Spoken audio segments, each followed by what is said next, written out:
जय श्री राम दोस्तों, स्वागत है आपका शिव पुराण शेरुद्र संहिता चौथे अध्याय में। नारद जी का भगवान विष्णु को श्राप देना। ऋषि बोले, हे सूत जी, रुद्रगण के चले जाने पर नारद जी ने क्या किया और वे कहाँ गए, इस सब के बारे में भी हमें बताइए।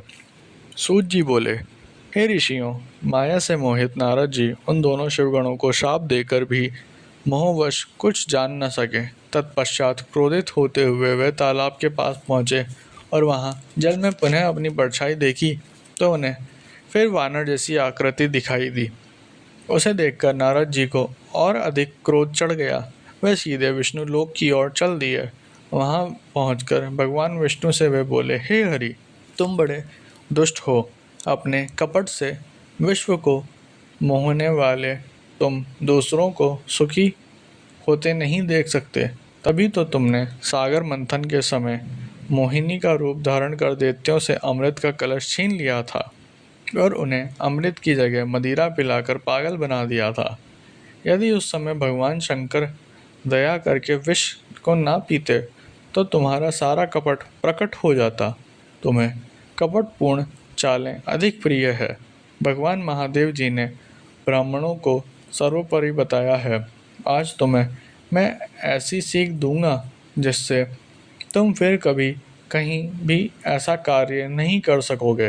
अब तक तुम्हारा किसी शक्तिशाली मनुष्य से पाला नहीं पड़ा है, इसलिए तुम निडर बने हुए हो, परंतु अब तुम्हें तुम्हारी करनी का पूरा फल मिलेगा।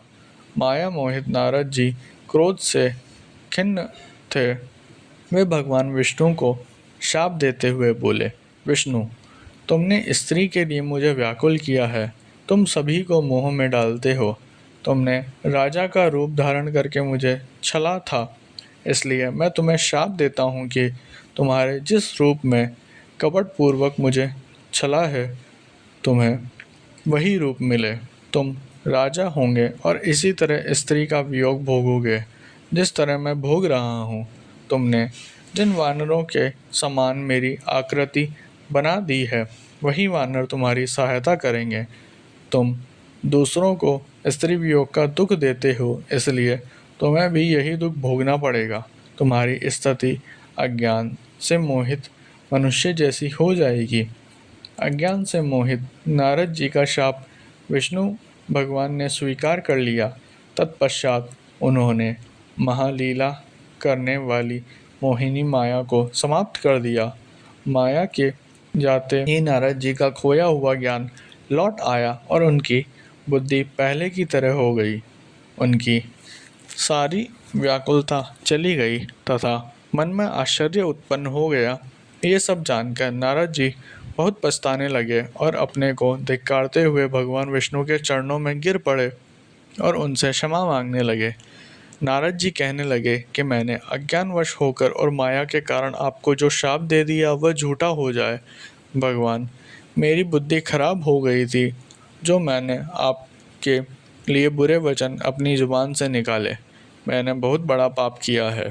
हे प्रभु, मुझ पर कृपा कर मुझे ऐसा कोई उपाय बताइए जिससे मेरा सारा पाप नष्ट हो जाए। कृपया मुझे प्रायश्चित का तरीका बताइए।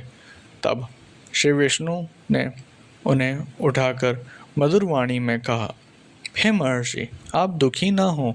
आप मेरे श्रेष्ठ भक्त हैं, इसमें कोई संदेह नहीं है। नारद जी, आप चिंता मत कीजिए। आप परम धन्य हैं। आपने अहंकार के वशीभूत होकर भगवान शिव की आज्ञा का पालन नहीं किया था, इसलिए उन्होंने ही आपका गर्व नष्ट करने के लिए ये लीला रची थी। वे निर्गुण और निर्विकार हैं और सत, रज और तम आदि गुणों से परे हैं। उन्होंने अपनी माया से ब्रह्मा, विष्णु और महेश तीनों रूपों को प्रकट किया है। निर्गुण अवस्था में उन्हीं का नाम शिव है। वे ही परमात्मा, महेश्वर, पर ब्रह्म, अविनाशी, अनंत और महादेव नामों से जाने जाते हैं। उन्हीं की आज्ञा से ब्रह्मा जी जगत के सृष्टा हुए हैं। मैं तीनों लोकों का पालन करता हूँ और शिव जी रुद्र रूप में सबका संहार करते हैं।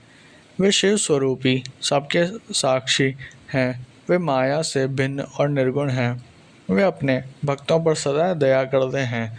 मैं तुम्हें समस्त पापों का नाश करने वाला, भोग एवं मोक्ष प्रदान करने वाला उपाय बताता हूँ।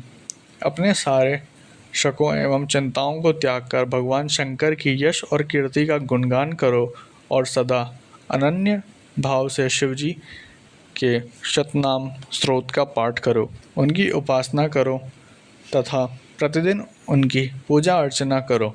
जो मनुष्य शरीर, मन और वाणी द्वारा भगवान शिव की उपासना करते हैं उन्हें पंडित या ज्ञानी कहा जाता है। जो मनुष्य शिवजी की भक्ति करते हैं उन्हें संसार रूपी भवसागर से तत्काल मुक्ति मिल जाती है। जो लोग पाप रूपी दावानल से पीड़ित हैं उन्हें शिव नाम रूपी अमृत का पान करना चाहिए। वेदों का पूर्ण ज्ञान प्राप्त करने से के पश्चात ही ज्ञानी मनुष्य ने शिवजी की पूजा को जन्म मरण रूपी बंधनों से मुक्त होने का सर्वश्रेष्ठ साधन बताया है। इसलिए आज से ही रोज भगवान शिव की कथा सुनो और कहा करो तथा उनकी पूजा किया करो।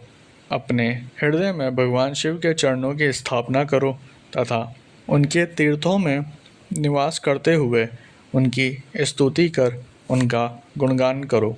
इसके बाद नारद जी, तुम मेरी आज्ञा से अपने मनोरथ की सिद्धि के लिए ब्रह्मलोक जाना। वहाँ अपने पिता ब्रह्मा जी की स्तुति करके उनसे शिव महिमा के बारे में पूछना। ब्रह्मा जी शिव भक्तों में श्रेष्ठ हैं। वे तुम्हें भगवान शंकर का महात्म्य और शतनाम स्तोत्र अवश्य सुनाएंगे। आज से तुम शिव भक्ति में लीन हो जाओ, वे अवश्य तुम्हारा कल्याण करेंगे। यह कहकर विष्णु जी अंतर्ध्यान हो गए।